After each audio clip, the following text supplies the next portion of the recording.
Welcome to the Human Capital Innovations Podcast. We're your source for personal, professional, and organizational growth and development, where we share original research, explore industry trends, and interview executives and thought leaders from across the globe. We hope you join us often for practitioner-oriented content around all things related to leadership, HR, talent management, organizational development, and change management. Maximize your personal and organizational potential with Human Capital Innovations Podcast.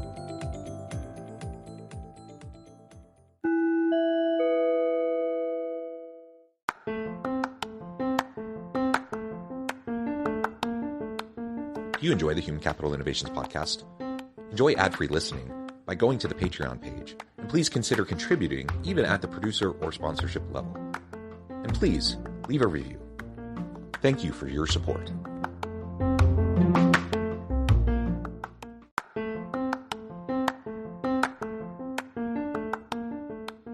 Welcome to the Human Capital Innovations Podcast. In this HCI Podcast episode, I talk with Brian McCormick about his upcoming book, Humanity in the Workplace, a blueprint for building an inclusive and equitable company culture.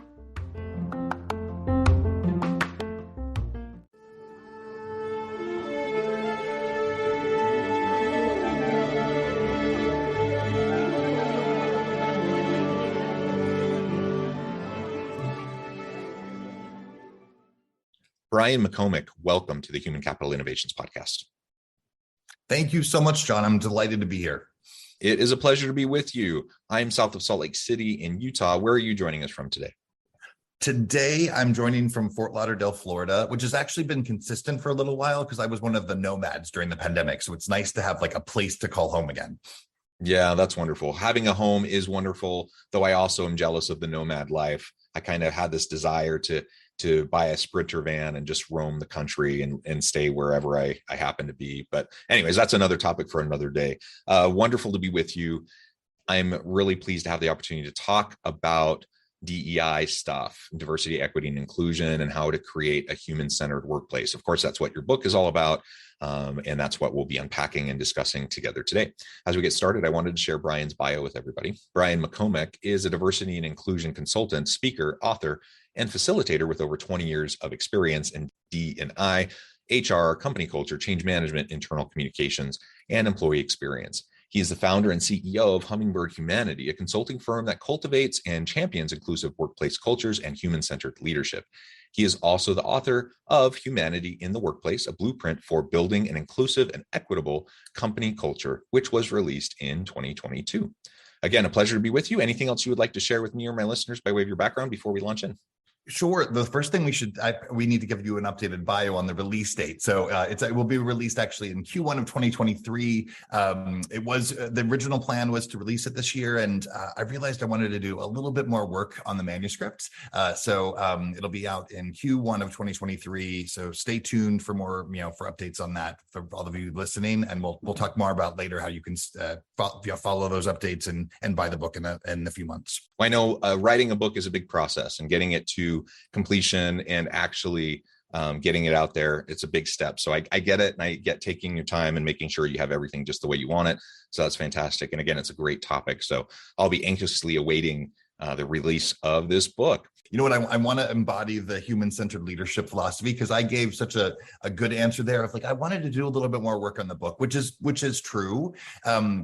From the side of vulnerability, which I think is something that is so important for leaders today. One of the things I learned is I have sort of pushed back on the release date because I'm a little nervous about people reading my book. I'm excited to bring it to life, and certainly am really proud of the message, and I hope it makes an impact. And I've had to find that bravery and letting others read that, the book, the manuscript, which will become a book, and the stories that I have to share there. So, and I love that that's, the conversation we're having today is about how do we bring those conversations to the workplace? Because I went to my corporate training there for a second, which is we're going to make this sound like there was a plan behind it.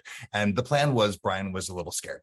Thank you. Thank you for that honesty. And I think anyone who writes or produces anything creative and sends it out into the world for consumption understands that feeling. Like you never quite know how things are going to be received, and you're always vulnerable when you do that. So thank you for sharing that, and it's a good model for anyone listening. It's okay to lean into our concerns, and we all have things we're scared of, and that's fine. That's part of the human condition. We learn to navigate that, and ultimately you take that step into the darkness, and you have courage and bravery, and you get that book out into the world, and I'm sure it'll be well received, and it'll be a fantastic contribution. So thank you, Brian. All right, so let's talk about some of the paradigms that you're exploring in your book, that you talk about in your consulting work, around workplace diversity, and what you think might be hindering progress in that space. As with any puzzle or challenge like this, we can tackle it from a few different lenses. So I'll start with one lens around the messages that we all received in corporate life of what we should and shouldn't bring with us. And so we just talked about one of those messages, and the way that I like to frame it is, my first career was in movie theater operations. So I worked in a field operations environment, which doesn't tend to have the same rules as corporate life. And so I got to be a real human there. And my best friends, I worked with them, and we were real humans together. The first day I walked into a corporate office, nobody told me that I should what I say is take off my coat of emotions, but I knew I was supposed to. My friend Anne says she calls it having to take off your human suit. So you sort of take off the human suit and become this robot that has to fill all these boxes and expectations and do all these things. And that isn't helpful. Like the reality is we are humans, and we do bring our emotions with us and our lived experiences with us. And what we also know is that lived experiences are and there's systemic oppression that impacts people based on their lived experience, and we need to understand those experiences. So if we pretend all that humanity is outside of the four walls, then we've missed the point of how we can make our organizations thrive. Because what I do believe is, as well, is if you ask any leader, what's the most critical component of your organization or part of your organization, it's the people that work there. So how do you help them really have an environment where they can do their best work and be their best selves? So so there's that one perspective, and there's certainly lots of lenses around the impacts on the people there, and in the cultures that we've had in organizations in the past. And so I offer some ways to sort of rethink the cultural aspects of organizations and focus on the heart and soul. So that's sort of one bucket. Another one that I'll highlight, and then we can see if there's others you'd like to explore, is I think I'll continue with the heart and soul message there. So I talked about it from an individual perspective and how it's affecting us individually. Well, organizations, what I believe, we need to find ways to engage our heart and soul from an organizational design perspective, and a focus on how what are the strategic imperatives and the initiatives and the energy behind that. And I think what's happened over the last 20 years, 25 years is HR as a function has really become a human capital function, and is focused on driving business impact, which is great. I'm all for that. I was an HR person for many years, and I love the evolution of HR as driving business impact. What I think we lost in that equation is some of the humanity and the heart and soul that HR professionals were caretaking around, and not to say that doesn't still happen in some workplaces around the globe. And I want to give credit to all of the HR people who do the important and challenging work they do every day. But I think that we have an opportunity to reimagine the role of HR, and potentially a new role or function that focuses on the heart and soul or purpose, which would include DEI and well-being and philanthropy and volunteerism or social impact, which is how we call that. So I think there's some organizational things, and then there's some cultural things and that's what the book's all about.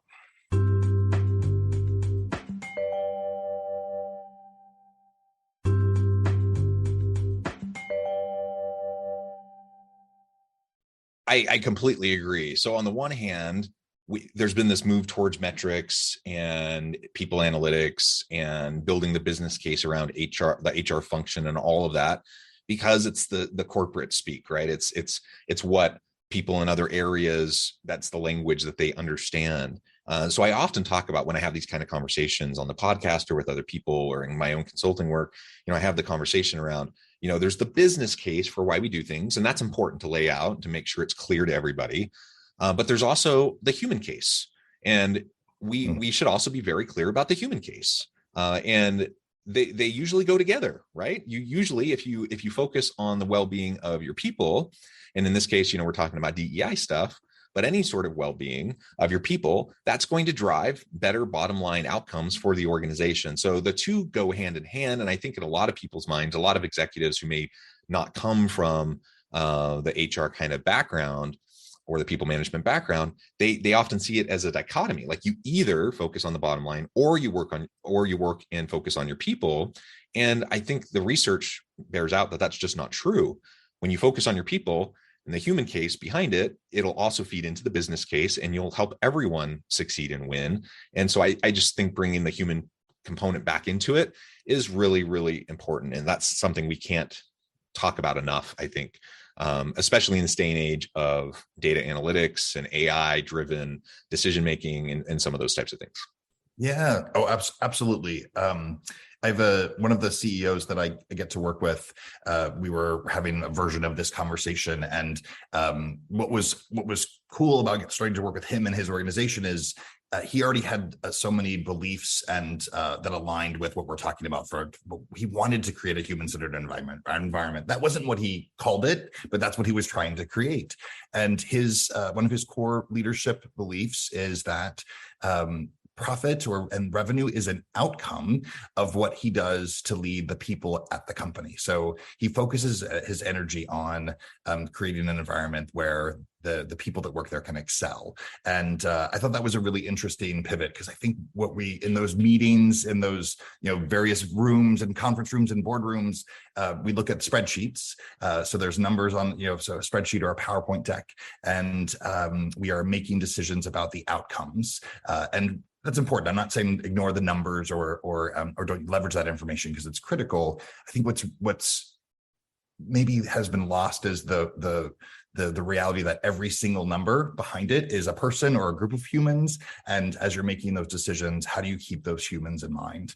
So I think that's I hope we can do more of that. And I do think the pandemic has created room for this conversation to emerge in a way that it really wasn't. There wasn't, I don't think, as much space for it a few years ago. So in the silver linings, look at the pandemic. That's one of the silver linings for me, is that we get to have these conversations, and hopefully not only will it help the success of companies and businesses, but also that it'll make the world better for people. So I'm excited to see where this goes. Yeah, the pandemic really has pushed us that direction. The tight labor market has pushed people in that direction, to organizations in that direction. We just have to focus more on the well-being of our people and kind of the emergence of empathy as a core leadership competency. That's something that certainly was talked about before, but it's been talked about more in the last couple of years than I remember it ever being talked about in the decades prior. So I think that's a win. We have to recognize that people are real people. They're human beings. They have stuff that happens outside of work. We can't just assume people are going to compartmentalize, the stuff that happens at home and then, walk through the door and automatically shut all that off. Like, that's just not the way we work. That's not the way our brains are. That's not the way our emotions work.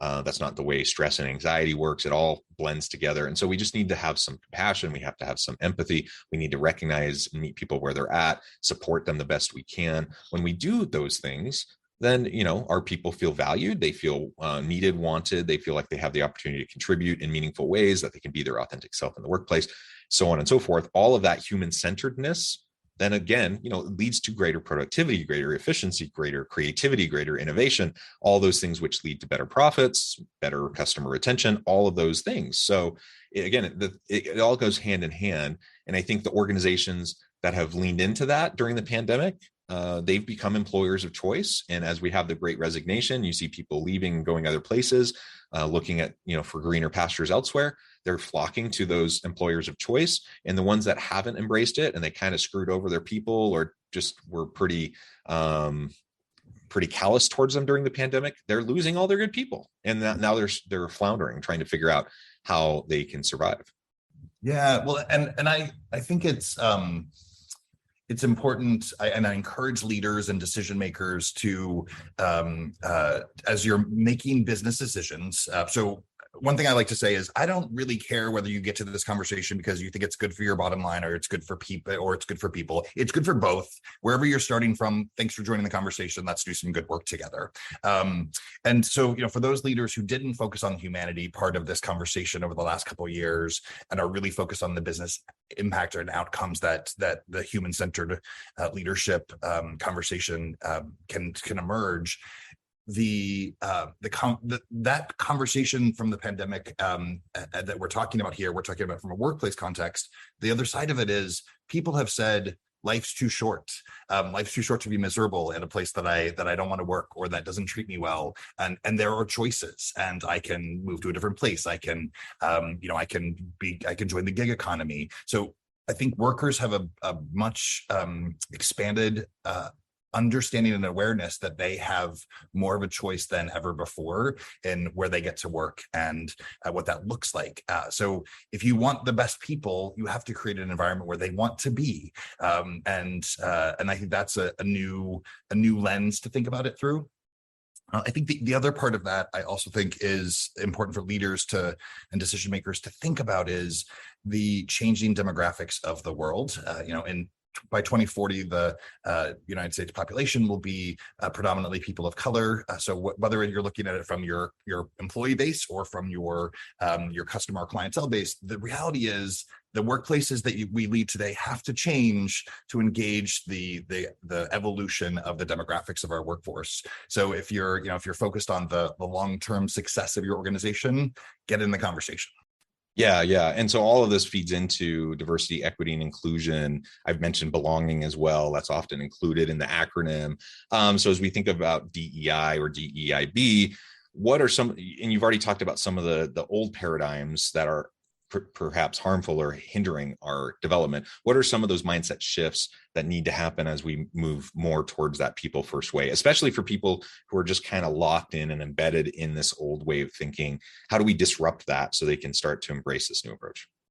I'll share that I have I have a very specific perspective on how we can move this conversation forward.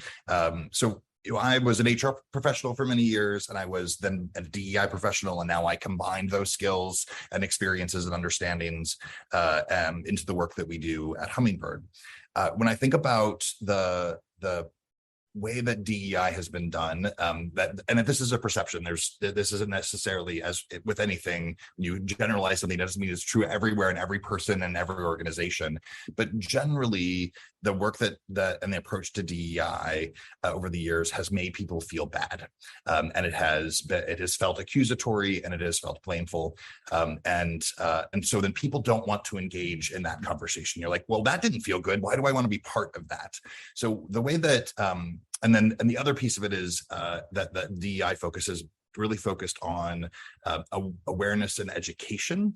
So like, you should learn about these other experiences. Well, it's not possible for us to learn about all the things and all the experiences for all the people that we work with and that are in the world around us.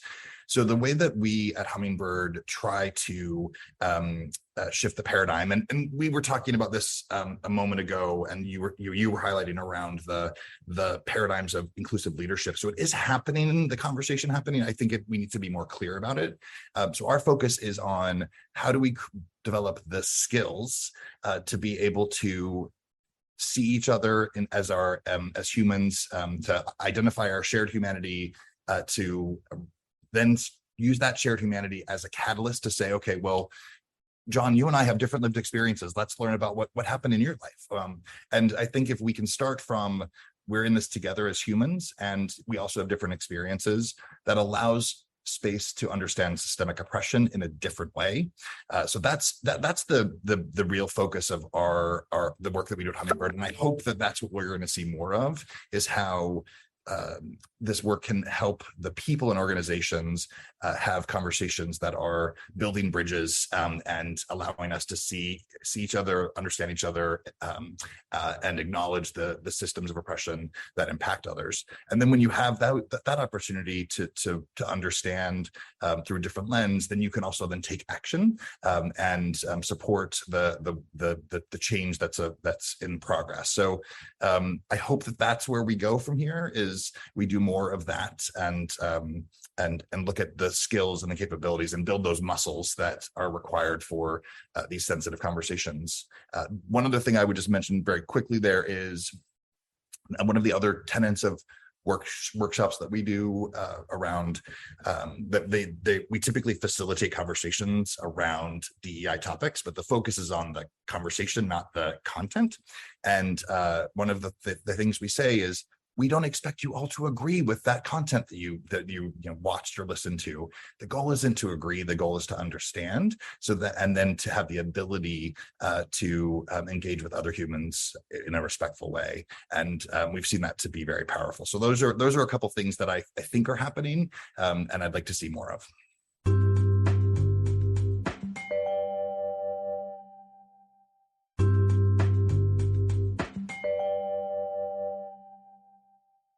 Yeah, and I like getting away from the guilt and shaming portion. And maybe that's coming from a place of privilege. We're both white dudes. I'm a straight cisgender white dude. So I get it. Like, maybe that's easy for me to say, and in part because I've felt that. I felt awkward in those conversations, wanting to be an ally, wanting to do the best I can, not being quite sure when it was appropriate for me to even comment or how to comment. So that's hard on the one hand. If you create a safe place where people can have those conversations without feeling like publicly shamed for, being racist or a bigot because they say something wrong, then that can help facilitate more conversations, which can help people, move along the path, right? So that they can get better at this. They can build those muscles. They can learn the skills of having these inclusive types of conversations and interacting in meaningful ways. And there are definitely people who are racist, who are bigots. There are definitely people, not just microaggressions, not just implicit bias, but people who are, really have issues that harm other people. That definitely happens. But I do believe that most people are good. Most people are trying to do right by others. And most people, even if they might say something the wrong way, when it comes to just working side by side someone, that they value them, they appreciate them, and they want to work well with them. And it doesn't matter that their skin color is different or they're a different gender or whatever, right? I do believe that, but it's hard to get to that place where we can be patient with each other, where we can be understanding of each other, where we can give people space to learn and grow. So that's like on the one hand. On the other side, I might come at this a bit differently if I was, say a member of the LGBT community, a Black woman of color, something like that, where I have, not embedded privilege, but I have systems of oppression that have been holding me down throughout my life. I might approach this and not even say what I just said. So I get that too. And that's part of the hard conversation, and part of why I think what you were saying is important, that we don't need to agree completely on this, but we do need to agree to hold space for people to express themselves, to be civil with each other, and to try to help each other move along the path. And if we can do that, I think we can get there. I really do. I am optimistic and I'm hopeful for, the human spirit. I think most people want to do right by others. Most people want to work in a place of harmony. Most people want to treat other people well, I believe. Yeah. And I appreciate everything you've just shared. And I realized one of the things that I haven't done in this conversation is share anything about my identity. So for those of you listening, because you can't see me, of course, I am also a cisgender white guy, like John. I am gay, and I also am a person with a disability. I have 3 invisible disability identities that I live with, and those are stories that I tell in the spirit of just vulnerability and helping others know that they're not alone. But I think it's such an important point, John, around the fact that you and I are both cisgender white guys. And I get that sometimes there are people who are in highly marginalized communities. They're like, Brian, you're sort of living in a fantasy land if you think that's going to change things. And that's okay. Like I welcome those challenges. I think it's important that we have all voices in this conversation, and those people that are leaning into that emotion, whether it's anger or hurt or pain or whatever it is, and saying, I'm going to use my voice, and I'm going to name this, and I'm going to challenge you. I need those voices in my work as well. I think the hope that I have with the way that we approach this work at Hummingbird is if we can shift the conversation and develop the skills to really have those meaningful conversations, it allows for the people that were previously feeling like they were being blamed to be able to move to a place of, now how can I hear this pain in a different way, and how can I be part of the solution? So that's I think really the goal, although I haven't said it that way before. So this conversation, as with any conversation, it's always helpful to continue to think about how are we trying to honor the realities of the impacts of systemic oppression, and how are we doing work that's driving change. So so thank you for saying all that. I think it's and particularly one of the things that's important for I think those of us that are white and white cisgender and men as well, is to acknowledge our privilege in these conversations, because as much as I've learned, the reality is about the impact of oppression on others, I'm still a white guy, and I can't sort of undo all of my experiences and put them aside. So they do influence the way that I see the world. Well, Brian, it has been a pleasure. I note the time. I love this conversation. We could go on and on and on, but I'm going to have to let you go here in just a minute. Before we wrap up for today, I wanted to give you a chance to share with listeners how they can connect with you, find out more about your work and your team, and then give us the final word on the topic for today. Sure. If you'd like to connect with me, the best way to connect with me is on LinkedIn. You can just search for Brian McComick, which is MCCOMAK, which is a strange spelling for McComick, but just roll with it. And then Hummingbird Humanity, you can follow us on LinkedIn, Instagram, and Facebook. So keep in touch with us. And we have one of our mission at Hummingbird is to amplify the voices of the unheard. So that is the core to everything that we do. So if you join our community, you'll receive content and updates from a variety of different voices. It's not centered around me, Brian McComick, although hopefully you've enjoyed hearing from me today. I think on the final word on this topic, what I hope we can all do is, as we continue to take steps forward to create diverse, equitable, and inclusive environments, organizational cultures where people feel like they belong, is that we really do lean into our humanity. And humanity is messy. It means that I make mistakes and I get things wrong. And it means that sometimes I get to celebrate and have joyous moments. And sometimes I'm dealing with a serious situation, but I need to have a moment of levity to be able to get through it. And I think I just encourage us all to embrace our humanity, because I believe that if we do that in small ways and big ways, it's going to make an impact on the people that work in our companies and on the success of our company. So embrace your humanity, be real, be human, and it's a wonderful thing. Yeah. Thank you so much, Brian. It's been a pleasure. I encourage listeners to reach out, get connected, find out more about what Brian and his team can do for you. And as always, I hope everyone can stay healthy and safe, that you can find meaning and purpose at work each and every day. And I hope you all have a great week.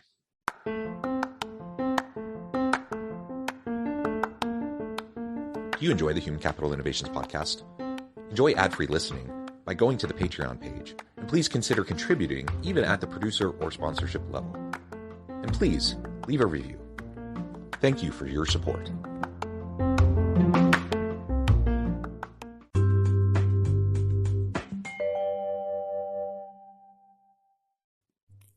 Thanks again for joining us for this episode of the Human Capital Innovations podcast. I hope you stay healthy and safe, and that you have a great week.